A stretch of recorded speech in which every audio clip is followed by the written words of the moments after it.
today's JMO with Josh and Joe, we have college football. I guess it happened. Week 10. Week 10. I think we talk most about hangovers. Yeah. I think we talk a lot about hangovers this week. There are some hangovers that you can tell are very blatant and very apparent. We go through our college game slate, and you get a little dose of our misery. We are pretty miserable right now. Yeah. Hungover, if you might say. Yeah, we might hungover, if you will. Then we go to our NFL slate. There's some interesting NFL news going on. We talk about the Saints Bears game. Don't worry, we talk about the Saints Bears game. How probably should have won by more. It's okay. We'll be okay. A win's a win. The NFC South is wide the fuck open, so I don't give a fuck. Yeah, we'll make the playoffs. Then we get to some NBA. NBA is cranking up and heating up. Talk a little bit, some of the headlines on that. Yep. Alrighty. Let's rock and roll.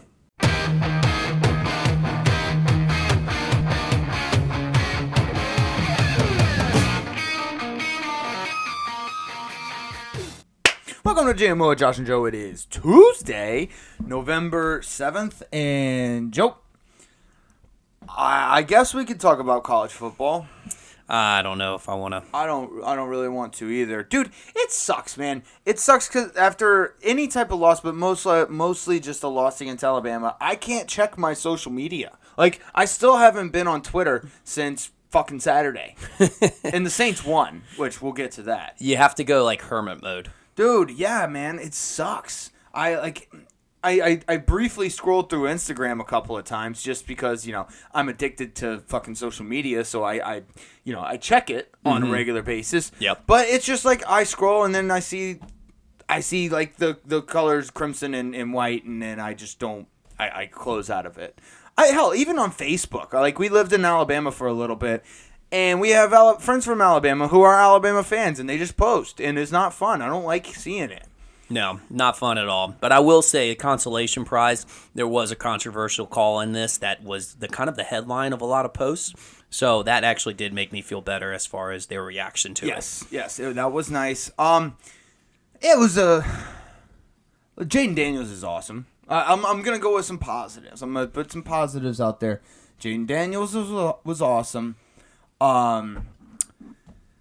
You know your quarterback is really good when the opposing quarterback mimics exactly what he does. Dude, they had exact stats, almost exact stats. Yep. One good thing, one little silver lining, if you will. Okay. We did not give up a passing touchdown. Nice. We did not give up a passing touchdown, and our secondary was horrendous to start the season. Yes. So there you go, positives right there. Now, we won't talk about how many they rushed for, but we're going to stick with the pass, okay? Someone should tell our defensive coordinator, Matt House, the definition of a QB spy. Yes. On a quarterback. Mm-hmm. He should talk to John Harbaugh. John Harbaugh is really good. I mean, he had amazing defenses in Baltimore. He still does, but he was good at spying. He was good at spying the quarterback. He should talk to Bill Belichick about spying in general. And then he should go to Jim Harbaugh about just hiring somebody to spy. Yes.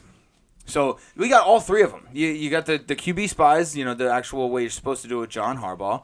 The hire the hitman type of thing with Jim Harbaugh, and just spying yourself with Bill Belichick. So you got plenty of people to learn from. Yeah. You can go a bunch of different ways with this. Yeah. I don't understand how you don't spy them once. Not even a little bit. Yeah. I mean, the defense has probably been used to it practicing against Jaden Daniels. Yes. Another spin zone, another positive thing to come out of this game. Jaden Daniels may have shattered. I'm talking not just this guy's ankles, but he might have shattered his foot, his toes, and his knees all at the same time. Just the whole complete leg. Just took out his whole entire leg. I don't remember the Alabama dude's name, but he might still be out there on the field. It might be out there. You know what play I'm talking about? Yep. That was wild. That's some Allen Iverson ankle breaking right there. I'm surprised he didn't leave in an ambulance. Me too. getting carted off the field to the nearest hospital. Debating on where those are these days. Yeah. You never know. You never know. Yeah. So all right. We'll rip the Band-Aid off. I'm not gonna lie, I wasn't confident going into this game. I really wasn't. There was something about the LSU team where I was just like, it's the defense. I mean, like I'll call a spade a spade. It was the defense. I was just like, I just wasn't confident. I felt nervous going into this game. I wasn't like, hey, you know how normally you and I can figure out a way we're gonna win this game, like even with the Saints. Yep. We always figure out a way. This one, it seemed like I was trying to figure out ways that we were going to lose. It was tough to rationalize and visualize a victory out of this one. I'll admit as well. It's just a defense. I mean, they didn't have to play like superb offense, but as you saw, like Jalen Milroe got exactly what he wanted the entire game. So I think this is a tale of two teams that are the exact same on offense, and Bama just had a better defense. And this is what I'll say. I feel like it's harder to have a game where you score every single drive than it is for, I guess, you not to score. What I'm trying to say is like you can't have an offense keep up with another offense that's scoring every drive. You need stops. You need stops. So like.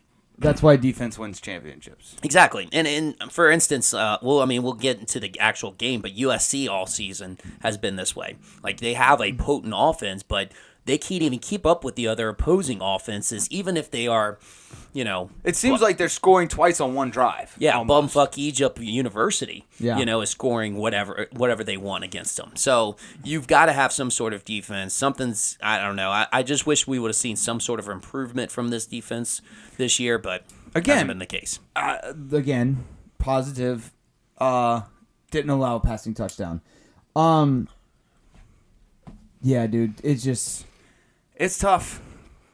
Now, Ole Miss didn't beat or didn't lose to A&M, so that would have been tough because it would have been tough. Even if we had beat Bama, we would have needed Ole Miss to lose to Georgia next week, and then lose one of the next two games to Mississippi State, and then a cupcake. Mm-hmm. So the chances of us even getting to the SEC championship game were slim to none, especially after that A&M game. Fuck you, A&M. Yep. If we didn't hate Jimbo Fisher enough, you couldn't beat Lane Fuckface Kiffin. Yeah, that was a good game. I know we'll get to that a little bit later. But should we talk about the targeting? Yeah, let's talk about targeting. Because, I mean, that completely knocked him out of the game. That eliminated any chances of us coming back. Yeah. Nussmeier, I don't like him. He's okay. He's a decent arm. He's a good backup. He's not Jaden Daniels. Yeah. It was kind of like it took the wind out of the sails. Yep. I mean, and obviously the Jaden Daniels is our entire team. Mm-hmm. Like we have Logan Diggs and Malik Neighbors. And Lacey's coming around, and I guess Mason Taylor when he's healthy. But Jaden Daniels is everything. Yeah. He is. It is. Yeah. You could tell. Yeah. And we were in Bryant-Denny Stadium, so it was we were not getting any help from the crowd. I will say that was a pretty timely tip on that pass that led to that interception. That one was a big dagger. Yep. Because at the time we were only down by 7, and we were still playing keep up. The whole entire game we were playing keep up with the other team. We did go ahead. For a little bit, I think in the second quarter. Yeah, we did, but at the second half we were playing keep up. We were going like back to back, back and forth. Yes, back and forth. Is what I'm saying. And so, but that was the real dagger. It was just going down by 14 points, 2 scores. Yep, away from home. You can't go down to 14 points in an LSU Alabama game. No, I don't care. Away from home. Yes, and I don't care who you are. If you're Alabama in Tiger Stadium, you go down 14 points in Tiger Stadium, you're not coming back. Yeah. There was a lot of scoring though. Wasn't your typical LSU. Although I don't know, the last 4 or 5 years they haven't been typical LSU Alabama games. Maybe maybe that's just changing.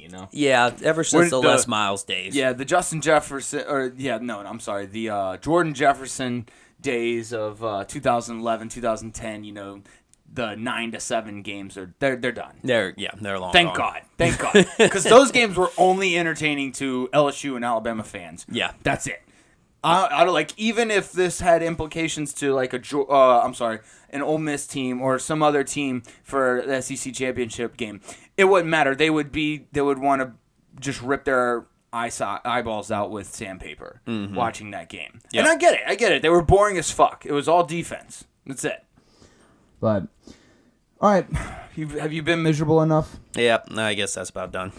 I'm still pissed off. This is like it's a week-long hangover almost. Like, and I didn't even drink. I didn't even drink Saturday, and I'm fucking I feel like miserable and hungover. It's a football hangover. It's a football hangover, and it's, oh my God. It exists. This is losing to LSU Alabama is like I'm talking just annihilated and blacked the fuck out. Like, you almost, like, you're one step below taking roofies pretty much. And then you deal with the hangover for the next fucking 4 days. That's LSU Alabama for me, man. I'm still fucking getting over this shit. I don't want to check social media. Well, let's say this. The ultimate hangover, the ultimate football hangover can be defined as your professional team, your college team, and your fantasy team's losing. Yes. That's the worst hangover that you can have. Yes. You have an imperfect week. Yes. You have I did. Well, no, the Saints won. The Saints did win. Three of my fantasy teams lost. All three of them, actually. No. I had two of the three fantasy teams lost, which that's too many fantasy teams. I'm done. I'm doing one fantasy league next year, and that's it. So your important league? No. So you lost. The least important league. The least important league was the one that won? The least important league. The least amount of money, yes. So that doesn't matter. No. Also, again, we'll get to this. The Saints only beating the Bears by one touchdown that's like almost a tie for me. Like, in my brain, that's almost a tie. But anyways, all right, back to LSU Alabama, miserable, blah, blah, blah, whatever. All right. You ready to move on? Let's move on. All right, let's go to Texas versus Kansas State. I know Quentin Ewers is not playing. I know this. But I don't... When is he getting back, actually? I don't think it's too much longer. Because I know it's not like a season-ending injury, but I thought he was maybe out for like two or 3 weeks. He was out this week and last week. Texas needs him. Texas really needs him. Yeah, they need him bad. Well, they had one game plan with Malik Murphy, and it was basically throw it deep. Yep, which I'm okay with. You know, like hey, if you're gonna like, you have no idea what this guy is capable of. So just air it out, make it fun for everybody, and if you catch a couple, boom, they're nice chunks of yards. Well, I thought it was a good strategy by Steve Sarkisian to start the game because basically Kansas State's probably thinking new quarterback, conservative play calling, and he was just like, no, we're just going to chuck it deep. Yeah, and it led to an early lead. What did they jumped out to a 17-0 lead? Yeah, but K-State crawl back in though. This was in Texas, too, so good job to Chris. It's Chris Kleiman, I think. Yeah. Chris Kleiman or Chris Kleiman? I think it's Kleiman. I think it's Kleiman, too. Good job to him for keeping his Kansas State team in here. They've always been a little frisky in the Big 12. Let's see, they escaped one with Houston. Beat Oklahoma. They need Quentin Ewers back. I think they would lose to Alabama if they played him now. I think so. Interesting. You talking about with Quentin Ewers or without Quentin Ewers? Well, definitely without Quentin Ewers. I think that Alabama's kind of figured out their identity now. Mm-hmm. With with Milroe. They didn't really have too much of an identity back then. You know what I'm saying? You get because I think they were trying to figure things out, like with the pass. And trying to figure things out, like with their running backs and their defense. Finally, he's just like Jalen or Milroe, just fucking run the ball, run it. Let's see.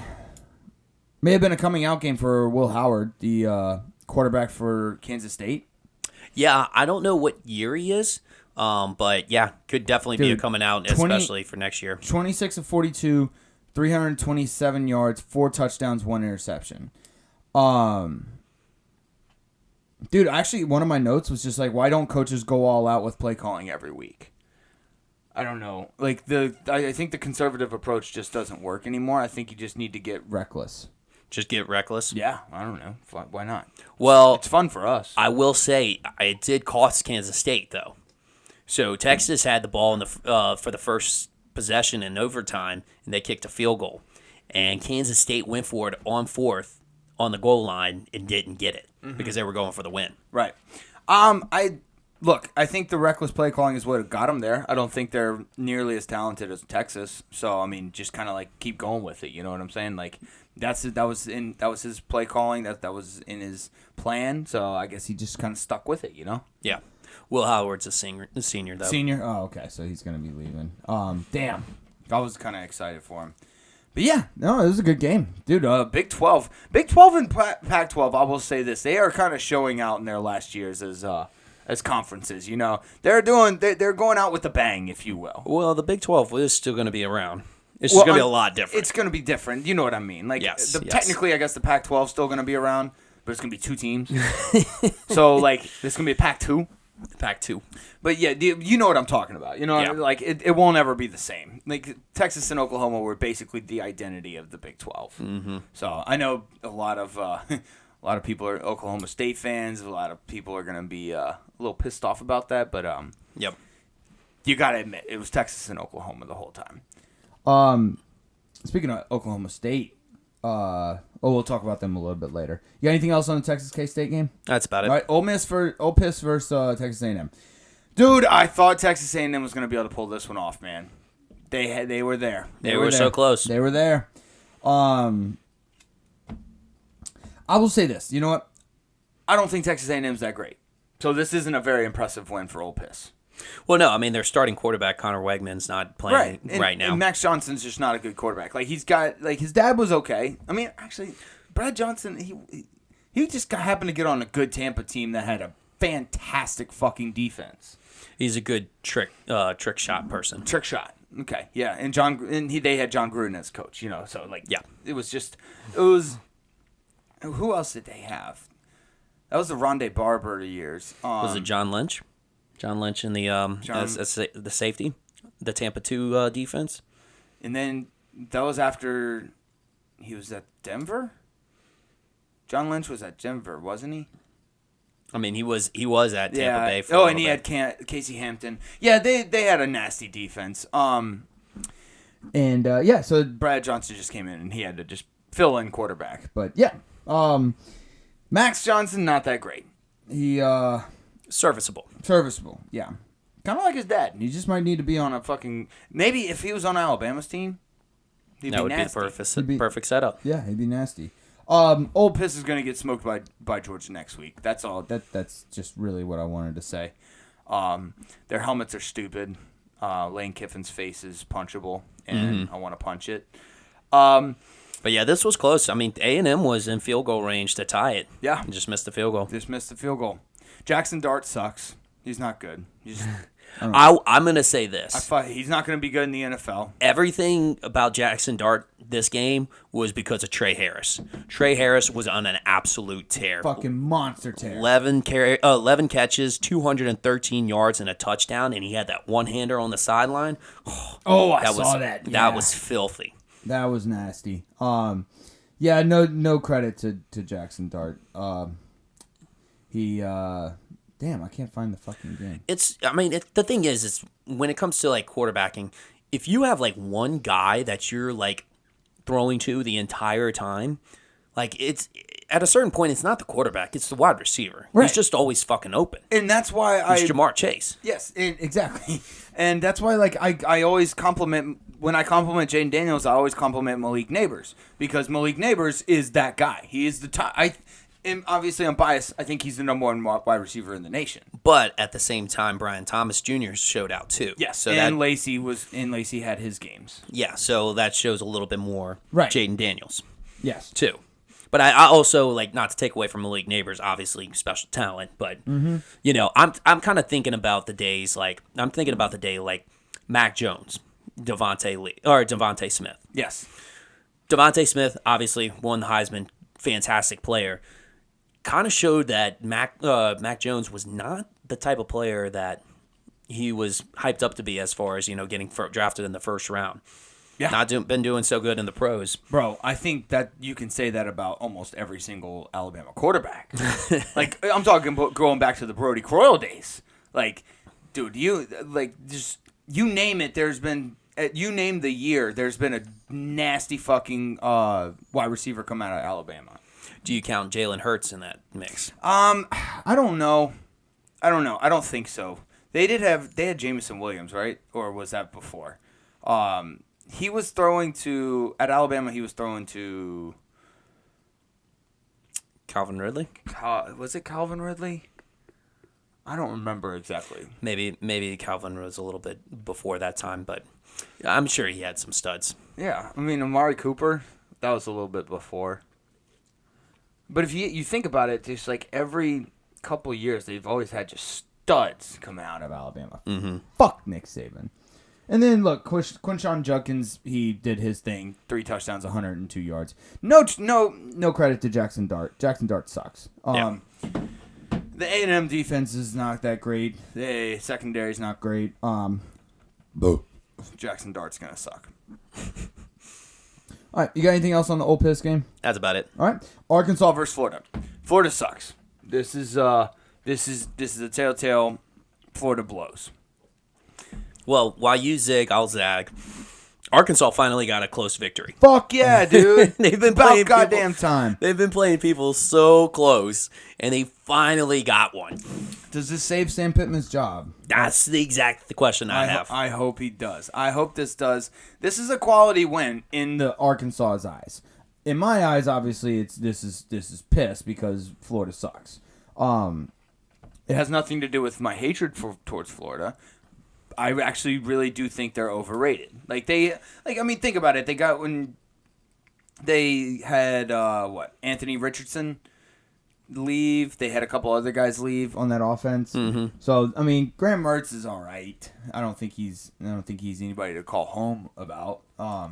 ETN's really good, but other than that, I don't know. I think Billy Napier will need a couple of years. Give him 3 years. I don't think Florida does that for coaches. I know. But no, it was funny. I thought the really funny storyline about this was that Florida decided to break out their blackout uniforms. Yeah. For a day game. Yeah. Why? Oh, well, they announced this before the actual time was set. Oh, so they announced their blackout game, and then ESPN basically, TV broadcasting basically put them as a noon game. So that was hilarious. That is kind of funny. I didn't mind them. They're okay. Yeah. Yeah. No, that was the funny storyline. But the one thing I was going to point out is they actually finally got a good game out of Rocket Sanders. Rocket Sanders to 18 carries, It's about fucking time. 103 yards. They really needed that. I guess that was maybe a testament to like the O-line actually doing their job, but Rocket Sanders was running hard. Yeah, but Rocket Sanders needed that. Yes. You can't, again, like we've said week in, week out, you can't be named Rocket Sanders and suck. Yeah. It's just it's a bad look. Mm-hmm. So what basically here's the silver lining spin zone for Florida and Billy Napier. He has to continue to remind people that he beat Tennessee. That's it. Yep. That's what you got to do. Just keep telling people, hey, I beat Tennessee. I beat Tennessee. I beat Tennessee. They're playing their next games are LSU, Missouri, and Florida State. Ooh. I think they go 0-3 in that stretch. You could be right about that because they play LSU at LSU. They could lose their final 5 games of the season. Dang. And like I said, if you're Billy Napier, you have to hold on tight to that Tennessee win. Oh, your press conferences every time you're like, I'm just here because I beat Tennessee. Yes, exactly. Just Marshawn Lynch that shit. Every answer to every question. I beat Tennessee. And then he can blame the Utah loss on remember at the beginning of the season, it was the first game, the DirecTV blackout or whatever it was. He could blame that. He could blame that. But yeah, hold on dearly. Because it's going to be a bumpy ride the next 3 weeks. But you got anything else? That's about it. What's Arkansas's next couple of games? Do they have any W's coming up? Auburn, Florida International, Missouri. Hey, they could finish off. They could finish off 2-1. Yeah, I don't see them beating Missouri, but Auburn and Florida International. Florida International actually got demoted recently. Yeah. Relegated. We'll call it relegated. Relegated. Is that how they do it in talking soccer? In soccer. Yeah, in Europe. I like that term, and I think hell, America has stolen enough shit from Europe. Why not? Or from Britain? Why not steal another thing? Yeah, exactly. Yeah. So cool. Anyways, let's see. Let's get to Georgia, Missouri. Bro, Eli Drinkwitz. I think he's got something going. Oh, he definitely does. I think he's got something going. Nobody expected Missouri to win. Like, it was obviously going to be Georgia from the get-go. Mm-hmm. But I think people might have been surprised by how close it was. I know I was. I mean, look, surprising, yes, definitely so. And another surprising aspect, the big man interception. The big man interception. The big man interception. Fuck yes, This dude. 6'3", 320-pound defensive lineman, absolute mammoth, just snags this ball, and that's basically was the game changer right there, bro. Like you see the stomach rolls just going up and down. Yeah, like this man you can feel the earth shaking beneath him as he's just pounding his way. He was told that he was recorded at 17, 18 miles per hour whenever he was running back the interception. That is a bold-faced lie. Yeah, no, Kirby Smart actually denied that one. Okay, good. Yeah, it's like there's no way that's true. No. You were going probably 7.2 miles an hour, if that. And I'm being generous with this 0.2. But credit to the analyst team for hyping him up. Yeah, trying to get him hyped up. But yeah, I want to go back to Missouri. I think I think Drinkwitz have something going here. They were in the game the whole time. Well, not the whole time. The first 2.5 quarters. It seemed like in the third quarter that Georgia was kind of pulling away, but they didn't actually pull away. You know what I'm saying? They didn't actually they scored. Yeah, they were tied at halftime, and then they scored 14 points in the third, and then you thought that they were gonna finish them off, but Missouri ended up scoring more points in the fourth quarter than Georgia. Yeah. So you got to give credit to Mizzou here. They did get beat, but they covered, and they lost by single digits, which everybody thought they were going to get crushed. Well, every coach's dream is to cover the spread, but no, I'm just kidding. But no, I mean, at the time of the big man interception, it was 21-27. Yeah. So big man interception, baby. Let's go. So yeah, props to Mizzou going into Georgia and playing between the hedges. Yep. They have a big test next week versus Tennessee, I believe it is. Yeah. I think this is where this is gonna be the real test, because this is a winnable game if you are number 12 Missouri. Yep. If you're actually number 12 Missouri, you should beat this Tennessee team. Yeah, you need to take a lot of liquid IVs this week and make sure you get rid of that football hangover. Yeah. This one's not as bad though. This one they probably browned out a little bit, Yeah. Well, I mean, they got up for the game, so they partied hard for this game. They just maybe felt a little short of expectation, or their expectations. They passed out maybe an hour too early. But at times we see people getting up for games. A lot of times there's a hangover the next week. Yep. That is true. And then this would be a tough one. Drinkwitz has to get his guys up, especially they're probably gonna be banged up from that Georgia team. Is it at Tennessee or is it at Missouri? I believe it is at Tennessee. Yeah, they are at Tennessee. Yeah, so that's. Oh no! They're home. Oh, let's go. Oh, they're in Missouri, baby. That's big. That is huge. Number 13 versus number 14. Yep, they can. Nice. They could feed off of that crowd energy. But anyways, with Georgia, no need to worry. This is a classic case of everybody gets up to play you. They're gonna put out their best work out there. You got away with the W. You're number 2. You're gonna make take care of business, and you'll make the college playoffs. Win the SEC. Do your thing. Although I think the winning the SEC part is going to be a little tougher than they think. Yeah. No, Whoever wins the West is going to be a tough out. It'll most likely be Alabama, but I think Ole Miss might be a tough out too. As much as I really, really despise that I just said that. it'll be different. It'll be different identities that'll be coming at them and attacking their stout defense. But both, I think both dangerous. Yep. You got anything else? That's about it. All right, the Bedlam game. Oklahoma versus Oklahoma State. Bro, this is not the same Oklahoma State team that got destroyed by South Alabama. Nope. This is not even close. I don't know what Gundy told these people or what drugs they took, but they did some Blue Mountain State shit, and now they are turned the fuck around. Yeah, I think they went a little bit away from his son, relying on his son at quarterback, and went more to Ollie Gordon. Yes. So that it was a tough decision on Gundy's part, but it worked. Yes. I think they might have stopped jerking off too. They did some Blue Mountain State shit and stopped jerking off. Okay. And having sex. Yeah. So all that built up sexual frustration and energy is being put out onto the field. It works. It is a thing. It is. Yeah. Blue Mountain State. They showed us that that is a real fact. But yeah, no, this is a completely different Oklahoma State team. They are rolling right now. What's up with Oklahoma, dude? That was my question. Like, what is happening? What's going on? That's a common theme that I have with a couple of these other games left over. But like, what is happening? This is they're kind of falling apart. Yeah. They really are. I mean, it's back-to-back losses to Kansas and Oklahoma State. Yeah, two teams that they should have beat. Which before then they were in the driver's seat of the Big 12, and now they're not even the top two. They're not even likely to go to their championship game, at least at what is projected right now. And if you remember before the Kansas game, they had trouble with UCF. Yep. Maybe they just used up all their gas against Texas.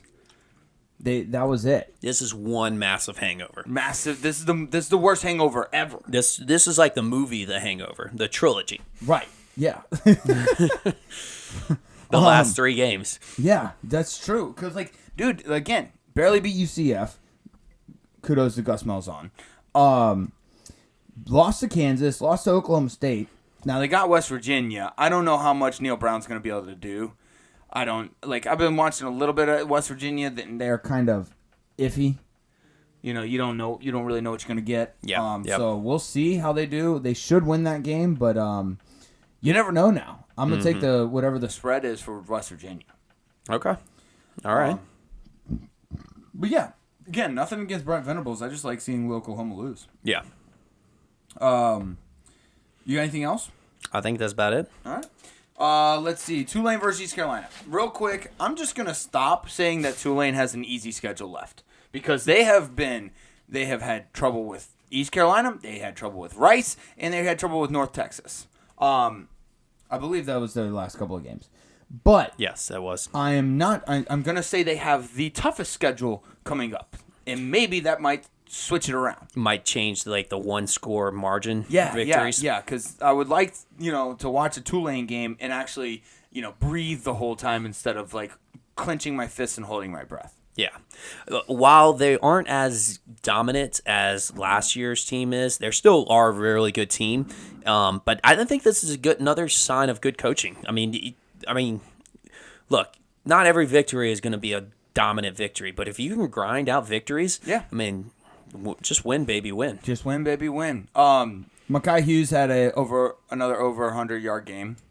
I'm a big Tulane running back guy. Yeah. I like Pratt, but their running game's my thing. They're turning out some running backs. I mean, Tajay Spears, who's now at the Tennessee Titans, now Mekhi Hughes. Mm-hmm. Dude, they've got some studs in the backfield. Getting them started. I love it. But yeah, that's all I had on that one. Yep, same here. All right. Iowa versus Northwestern. This is the ultimate under game. This was it came out, I think when it broke, it was 29.5, which was the lowest under of all time. And they made it, and they went even lower than that. Yeah, I saw the over under at 32.5, but the seat. It ended up being. If it was 29. No, that's what it came out as. When the spreads broke, That's what gotcha. it was out as, but it ended up going up to 32.5, I believe. Yeah, because people were like, they can't be that low. But No, it's slamming. They slammed the I think they slammed the over. Yeah. Everybody slammed the over, and they were wrong. But Iowa and Northwestern were like, hold my beer. Yes. That's essentially what. Dude, Iowa should win out, and Kirk Ferentz will probably keep his job. because this is what he does. He'll go 11-2 or 10-2 or whatever the fuck it is, and he'll win enough games to stay head coach. But he'll never beat the Penn State. He'll never beat the Ohio State. He'll never beat the Michigan. He'll never win the big game. So, I don't know. Well, the true test is whenever they actually change the divisions, whenever the UCLA and USC come into the conference. Yes, This might be what they need. This might be what they need. just Switch it up a little bit. this was the best stat of the day. The best stat of the day was guess how many yards passing Both quarterbacks totaled up. What was that? It was 146 146 combined. both. Combined. Neither quarterback had over 100 yards passing. Unbelievable. It was great. I fucking loved it. And they did not have a single running back that went for over 100 yards. I was gonna say maybe we just went back to 1946, but there wasn't even any strong running games. No, there wasn't anything. Like, did they even play football? I don't know what were they doing the entire game. I mean, It because seems there was like- no point scored in the first half. It seems like they stopped playing at the first half. Yeah, they just they just played one half. they just forfeited the first half. Yeah, they just forfeited the first. The first half never existed. No, It was just all they did was play the second half. That's Yeah. it. These are Halftime stats. it really is. They don't have to, like, I don't know what they did. How the fuck did they play an entire game with that stat line? What is it? When the kids that are not the athletes and playing in outfield and baseball, they just chasing butterflies. Is that what they were doing? Like both squads were just chasing butterflies the entire time. I don't know, man. That's probably what they were doing. Something, picking grass. I'm kind of actually curious. This would be the lowest scoring game that I'm curious to rewatch the game just to see what happened. I do. I want to know. I would at least watch the first half. Yeah. Just so that I can see, like, were they actually playing football? Yeah. I don't know. yeah. I just thought that game was funny. Do you have anything else? That's it. All right, Washington USC. Michael Penix Jr. gets his revenge on Caleb Williams. Mm-hmm. The meme war. The LOLs. They got the LOLs. Caleb Williams. I don't know why I keep saying Caleb Martin. You switched to basketball. I did it again. I did it last week too. Yeah. My brain's in basketball mode right now too. NBA just started. Yeah, dude. College basketball started yesterday. Fucking pumped about that. But anyways, Caleb Williams was crying. It was bad luck. I mean, It's one thing to cry on the field or in the press conference, but it's another thing to cry to your mom. yeah. That one's not good. It was a bad look. It's a bad look. I get it. Football is a passionate game. These athletes are very passionate about the game, and you lay things out on the line. But at the same time, blood, sweat, and tears. and like I get crying, but like to go to your mom and cry, that just the optics on that just is not good. It's terrible. No, it's not. It doesn't look good at all. And like we said, Michael Penix Jr. He got his revenge. It was a good LOL. LOL. Good LOL on Twitter to Yep, that. yep. Caleb Williams did an LOL on something he did. I can't remember. It was back in the day. Or it was not back in the day. It was I think a month ago. I think he did an LOL on Max Duggan crying. Max Duggan crying. Yes. Yeah. That's it. And then Michael Penix Max Duggan. That's who it was. Not Michael Penix. Max Duggan did the LOL. Yeah. Okay. all right, we got it. Never mind. But yeah, Caleb Williams actually had a good game. Like he wasn't that bad. If you pull It was a very back and forth game, I will say. I mean, that's classic Pac-12 though. yeah, it's classic Pac-12, but yeah, very back and forth. I will have to say, I think it was really prevalent in this game, but I've actually saw in a lot of games there is a lot of wide receiver OPIs, a lot of wide receiver offensive pass interference that they're just kind of getting away with, and it's just a slight little shove just at the last second to get the get the defender out of the way, especially on a pass that they don't recognize as coming, like a back shoulder fade. Yeah. Oh, yeah. And there is a lot of that going on, what I've noticed. And it's not being called, which a lot of times it doesn't get called. Honestly, I feel like the pros get called more than the college does. They have cracked down on the pros a lot more. It'll eventually get to college. It'll be something big will happen during a playoff game, and just like the NFL, the refs will get called out. They'll get criticized, yeah. Because there was what was it? I think it was a 4th and 1 call that, and maybe I don't know what the down was, but it was basically the play was blown up. Caleb Williams was running for his life. He kind of just threw it up to Brendan Rice, and good back shoulder fade, but at the same time, there was a little bit of a push from Brendan Rice. I don't know. Maybe that's what his dad Jerry Rice did back in the day, but I don't know. I don't think so. Jerry Rice was a fucking dog. It was a dog. He was top G. Dog. Top G. One thing I did want to say about this, I think the running back for Washington, Dylan Johnson, had a coming out game. This guy barely had a 100-yard game before this. He busted out for 26 yards, 26 rushes, 256 yards, and 4 tutties from a running back. He's a junior. So he hasn't done enough. Like I said, he's had one 100-yard game this entire season. So I don't think he's gonna go pro, but that's nice. That's nice to see. It's a big game. Big game. Big. He was clutch on that last drive, which it was funny. It's basically the first 2 drives by both teams was over 5 minutes, and then the last 2 drives by each team were over 4 minutes each, and then any of the drives in between were literally 2.5 minutes or less. It was just quick scoring back to back, but finally Washington was just like, hey, we need a long sustaining drive so the other team doesn't actually get the ball. Right. I feel like time of possession is lost between these coaches nowadays. They just don't. It doesn't exist. It doesn't care. They don't care. No. They just like, oh, time of possession. Never heard of her. No, they just want to score. It's like that Star Wars meme where he says more, but score. Oh, that's a good one. Yeah. Nice verbal meme. But yeah, no, this was a fun game. It does make for fun football. It's entertaining. It's entertaining football. Oh, of course. I think this was one of those games where everybody thought USC was going to win, and Washington came through. Our boy Kalen DeBoer.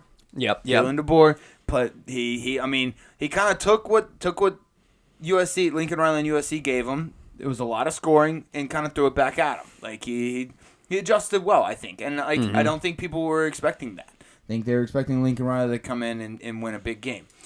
So kudos to. I think we need to respect Washington. Respect Washington. Respect Washington. Respect Washington. So yeah, they are. I think they are getting shafted in the college football rankings. I think they should be number 4 at least. Yeah. Florida State should not be. Dude, again, Boston College. They struggle with Boston fucking College. Florida State should not be number 4. When you struggle with nerds, you should not be No. a top team in the nation. Absolutely goddamn not. Washington should be number 4. They got shafted. You got anything else in this game? That's about it. All right. The Big N. Clemson, Notre Dame. Dabo fucking Sweeney might be officially. I'm taking Dabo Sweeney officially off the hot seat. Wow. I'm officially taking him off the hot seat. This is the game you needed to win. This was the game he needed to win. This is the game you had to win in order, honestly, to possibly even start to have the discussion whether he should keep his job or not. Mm-hmm. He's off the hot seat. I'm taking him off. Taking him off. Notre Dame frauds. Notre Dame frauds. Frauds. Yeah, again. Fuck you, Marcus Freeman. Fuck you, Notre Dame. And I'm not going to say fuck you, touchdown Jesus. I won't say that. You can't say that. You can't say that. No. Can't say that. Fuck the gold helmets. And just fuck South Bend. Yeah, you can't say fuck touchdown Jesus or you will go to a football hell. Yeah, yeah. And I'm in football purgatory right now. Yeah. And this is bad enough. I don't want to go to football fucking hell. Yeah, that's got to be the terrible. worst. No. But yeah, hey, Clemson came up with the big win. They got the big win. Honestly, Notre Dame was never in this game. No. They were never in this game. Like, the final score is a lot closer than the game actually was. Yeah, it was all Clemson at first. ND couldn't get into the end zone. They were just settling for field goals. And in big matchups like this, you can't settle for field goals. Nope. And, dude, Clemson D showed out. There was 0 points scored by Notre Dame in the fourth quarter. Yeah. So kudos to the defense There. Dude, I think Sam Hartman just struggles against good teams. I don't think Notre Dame's a good team. I think they're frauds. But I think Sam Hartman, maybe this might be a Marcus Freeman thing. He just can't coach against good coaches. Yeah, it could be a Marcus Freeman thing. It could be Sam Hartman. He comes from Wake Forest, so like getting up for these big games like this, like top 25 matchups. It's a little different story when you're at Wake Forest rather than the pressure at being at Notre Dame. Yep. I'm looking. They had their best Notre Dame's best win. I think that was USC. I don't think the Duke win, it doesn't look as impressive anymore. They did play Ohio State tough. They lost to Louisville. Yeah, no, they're frauds. They're frauds. They're frauds? I'm officially calling them frauds. Oh, okay. They're frauds. Especially, what if Wake Forest beats them next week? A little revenge game. Yeah, that would be a big revenge game. A revenge game for Wake Forest. But yeah, dude. Yeah, Always because good to see Notre them. Dame had every chance to win this game. Yeah. I mean, they recovered a fumble with a minute 49 left, and basically had it, I guess, at the opposing 49, or not opposing, their own 40-yard line. Mm-hmm. I mean, that's plenty enough yardage to go and score a touchdown. They were only down by 8. Yep.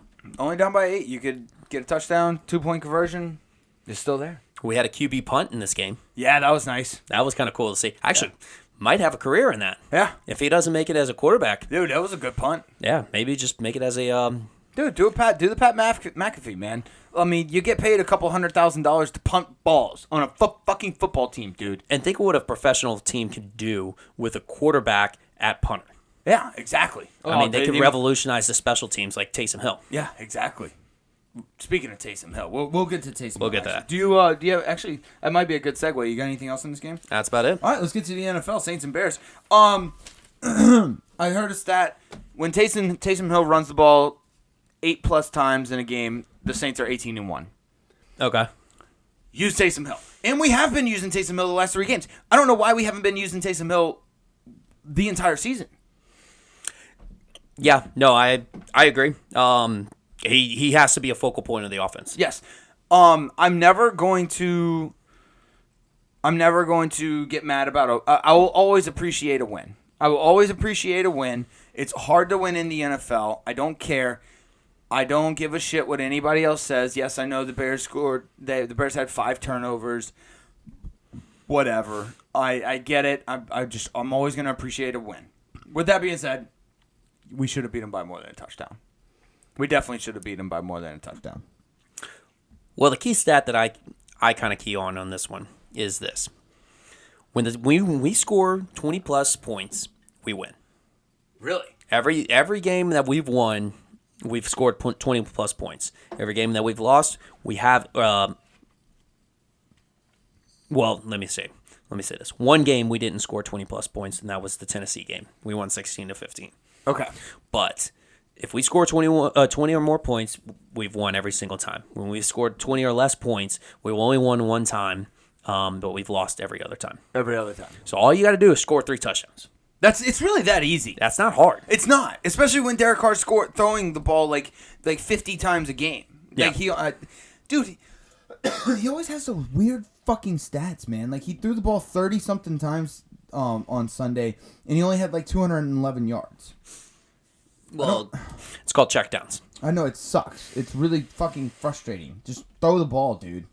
I mean, look, I would say one thing if we didn't have any wide receivers, but we got Michael Thomas and Chris Olave. yeah, and Rashid Shaheed, who's electric. Who all you have to do is throw it down there, and he's somewhere down there. Also, why can't we just use Jimmy Graham? Like, I saw like glimpses of him when we do use him. Why don't we use him? He's there. He's tall. He can catch the ball. Yep. You know who one of my favorite players on the Saints team is now? Who's that? Paulson Adebo. Ooh, Adebo. yep. He redeems himself.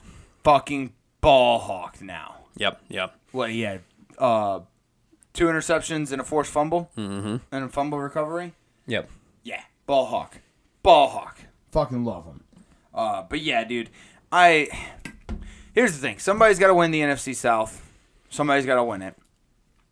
And it's looking like the Saints. So Saints once you are get on to top. once you get to the playoffs, maybe we'll get hot the last quarter of the season. It's the hot team that gets going. That gets through the playoffs. So We got a championship caliber defense. That's all I'm gonna say. Oh, I mean, I don't care if it's the Bears. Like, I mean, when you score or when you force 5 turnovers on an offense in the NFL, that's a good sign of a good defense. Yes, I agree. Yeah. So like, look, I mean, if you're going against a terrible offense, like, what's your expectations? If you're going against a terrible team, like in basketball, what's your expectations? You want to blow them out, and I think they did on defense. Yeah. Yeah. Maybe the Bears got a little ahead of us at the beginning, but you know what? They did what they needed to do. A win's a win. A win's a win. A win's a win. One last shout out to Taysom Hill. First player to throw for 10 touchdowns, run 10-plus touchdowns, and catch 10-plus touchdowns in 59 years. Nice. Oh, yeah, dude. Yeah.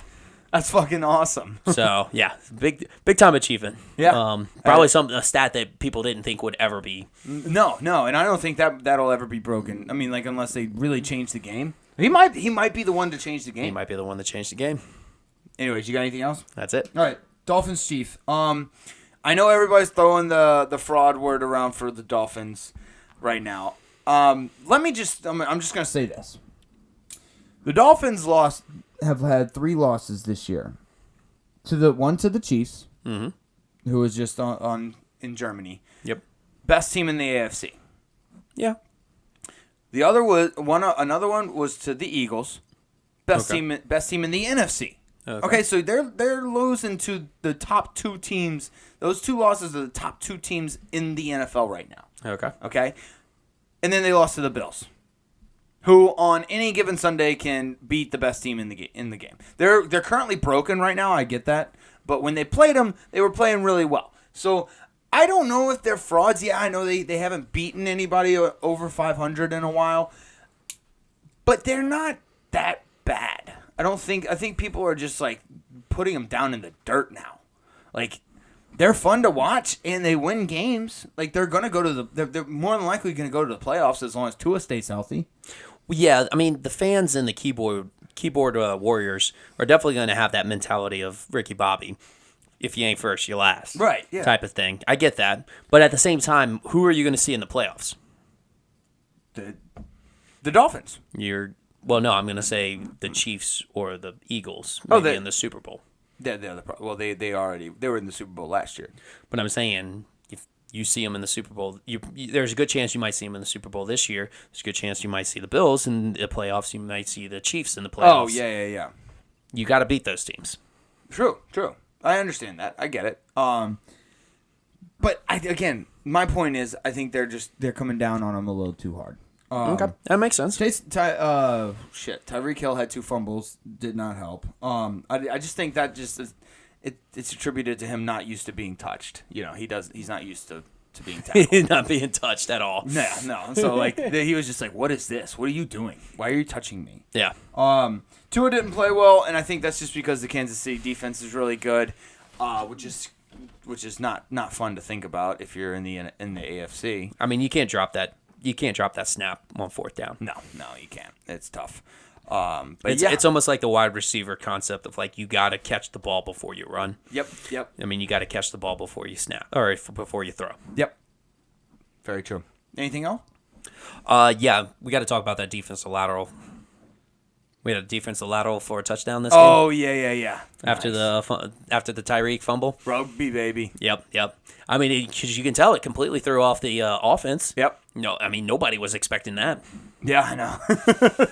So, include rugby in there. I mean, like if they practiced it, it would work. It will work. There's an entire sport based off of this concept of lateraling. Yeah. To get into the end zone, it works if you practice it. Is rugby a big thing in Germany? Was that maybe a tribute to Germany? Oh, it might be. Oh, that's a good idea. Maybe they were trying to get the fans into it. Get the fans into it. Oh, part of the script.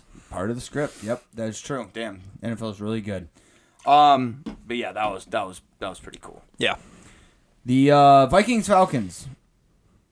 How did Josh Dobbs not know his teammates' names? Well, because he was signed on Tuesday. Yeah, but I thought it was a point to like I figured I don't know. For some reason, I just think that all NFL players know who all NFL players are.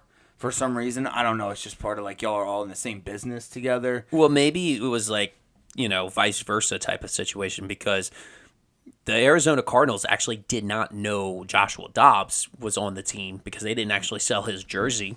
No, they didn't. And he was I the know starting that. quarterback at one time, so maybe it was just kind of like, oh, if you're not going to learn my name, I'm not going to learn yours. Right. Oh yeah, I guess. All right. That might be it. That might be it.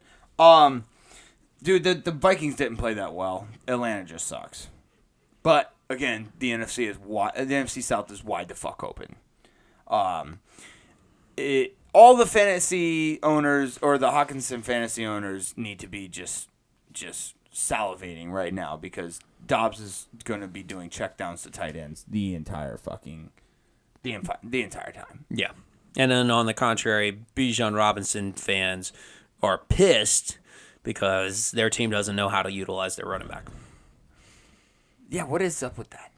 11 carries, 50-something yards. I mean, the big thing I'm highlighting is 11 carries. 11 carries, that's it. Yeah. I mean, why are you 50-50 with Tyler Algiers when you spent a number 9, 8, Yeah. 7 pick with No, Bijan? Yeah, I think it was about 9. It was top 10. Yeah. I don't know. Falcons suck. Falcons just not very good at football right now. You got anything else? That's it. All right, Texans versus Bucks. I only said this one because CJ Stroud is a fucking dog. And who called it? Who said he was going to be the best quarterback coming out of this class?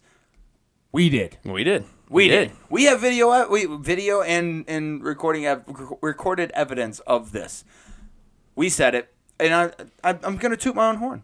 Oh, absolutely. I mean, we watched the draft film, the draft combine film. Yep. I mean, we saw that ball, that zip on his ball. Yep. We He wasn't the most athletic. Didn't put up the crazy fucking the combine numbers or anything like that. But he was the best quarterback. He was the best quarterback. He also didn't do the comprehensive test as well. Yep. But I mean, look, we can talk about how he was 30 of 42, 470 yards, which is a rookie record, Some with the 5 touchdowns. and 5 touchdowns. It ties for a rookie record. Yeah, that's right. That's right. Ties for a rookie record. But all in all, that all just equates that he just plays football. Yeah, he loves football. Yeah, he doesn't. He's not a test taker. He just plays football. Mm-hmm. Yep. That's why I hated those fucking tests anyways. I thought they were dumb. They weren't just dumb passes either, dude. He was throwing them downfield. This game was exciting. Yes. Because, C.J. Stroud really shadowed the entire game, but Baker Mayfield had a great game too. Yep. This was an exciting game. I mean, what was he? Texans were only left with 46 seconds left, and he had a game-winning drive like that for a rookie quarterback. Huge, bro. Huge. Houston's got to be excited. If I'm Houston right now, I'm shutting down every single massage parlor to C.J. Stroud right now. He will not go 10, 20, 50 feet near a massage parlor. They got to take away the prostitutes too. Got to take away the prostitutes. So just have this man focused on football. That is not girls. Yep. And I think once he focuses on football for a couple of years, then you can let him out to maybe a club or two. Or 2. Yes. Club or 2. Or 2. That being a max. Yes. Houston, take notes. Yes. You got anything else? That's about it. All right, real quick, Cowboys, Eagles. Eagles are the best team in the NFC. It was just surprising. I was just mostly surprised that this wasn't Dak Prescott's fault. But the Cowboys need to learn how to run the ball. But it is kind of Dak Prescott's fault. I know, but he did enough for them to win. He doesn't have the killer instinct. I know, I understand that, but you gotta run the ball a little bit. You gotta be able to run the ball. You do. But look, he throws it short on a 4th and goal. Whenever he threw it to Shoemaker. Yeah. And then he steps out of bound on a 2-point conversion that would have made a 3-point game. That did suck. Yeah, so I mean, you've got to have that awareness. That's killer instinct right there. That's kind of the it factor.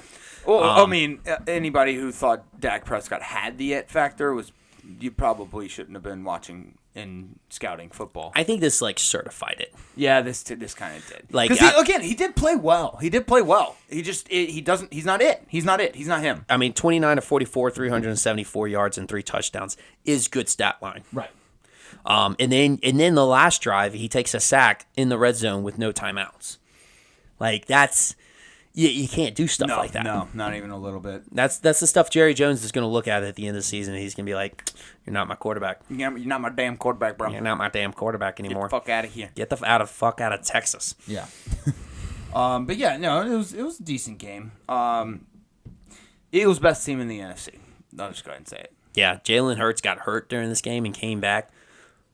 Tough football guy. Yep. Tough we football guy. We never questioned Jalen Hurts' heart. Okay, he always had heart. When he was at Oklahoma, when he was at Bama, now he's at the Eagles. He has heart. He just can't win. He just can't win the big game. He's gotten close, though. I know he's gotten close. He's garnered my respect. He has my respect, too. I mean, he's a top quarterback in the league. You got to win the big game. He's been there. He's been so fucking close his whole entire career. Look, if I'm a football fan, I'll take that because look, one of these days he'll get lucky and he'll get it.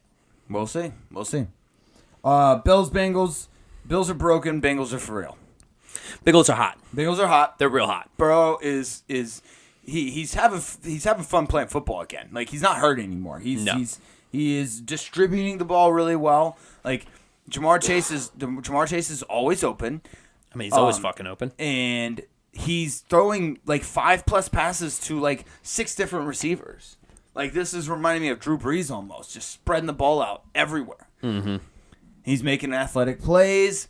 Dude, there was one play where he should have been tackled. I think it was last week where he should have been tackled like 7 times and got away. And I'm throwing a beaut. A beauty. A beauty. But yeah, the Bills need to run the damn ball. I feel like when the Bills panic, they just abandon the run. And that's like the last thing that you need to do. Well, they'll have Fournette next week, I think. He was on the practice squad still this week. I think he'll have Fournette next week. I mean, they still have James Cook, though. Right? But apparently they don't want to use him. Maybe they'll want to use Leonard Fournette. I don't know. I mean, 16 carries, 68 yards, and a touchdown. And 8 of those carries, 44 yards and a touchdown was from Josh Allen, your quarterback. So yeah, exactly. You intended on passing those downs. Right, yes. Yeah, You intended on passing those downs. He just ran it. Yeah. Those aren't really rushing stats. No, those are rushing stats. There should be a different category for those. Really. But anyways, you got anything else? That's about it. All right, that's NFL. NBA is full head of steam. Boston finally loses. No more undefeated teams. No more undefeated teams. Steph Curry is hot. He's hot. He's so hot right now, and it's the most beautiful thing to watch. If you love basketball, if you love like good shooting basketball, this is you're coming in your pants every time you watch Steph Curry right now. Yeah, he must have actually listened to our podcast and came to that realization that the Golden State team is getting old. Yes. So he's just going to put the team on his back. He's got to do it. He's got to shoot it. I mean, 3 points is more than 2. That's true. It's a fact, right? Yeah. 3 points is more than 2. So it's just a like, fact. I'm just going to make threes and just keep making threes all game. And when you have that type of release, no one can guard you. No, it's impossible. And that type of range. Yeah. So I kind of like the way New Orleans is playing. I got to talk about our Pelicans for a little bit. Then we'll let everybody go. I like how we're playing right now. It's just weird right now because we beat the Pistons without B.I. and Zion, and then we get Zion and B.I. back, and we lose to the Hawks. Doesn't make much sense there. The math ain't mathin'. Nope. We played really well against the Nuggets. We were up by 20 at one point in that game. I don't know why we let them come back, that's classic Jokic. That's what the Denver Nuggets do. We did play really, really, really well. Zion's looking skinny. He's looking really good. Staying off the prostitutes. Yeah, staying off the prostitutes. But yeah, the Nuggets are really fucking good. And Luka Doncic is playing out of his gorge right now. Yeah, I'm pumped about it. But you got anything on the NBA? What you got?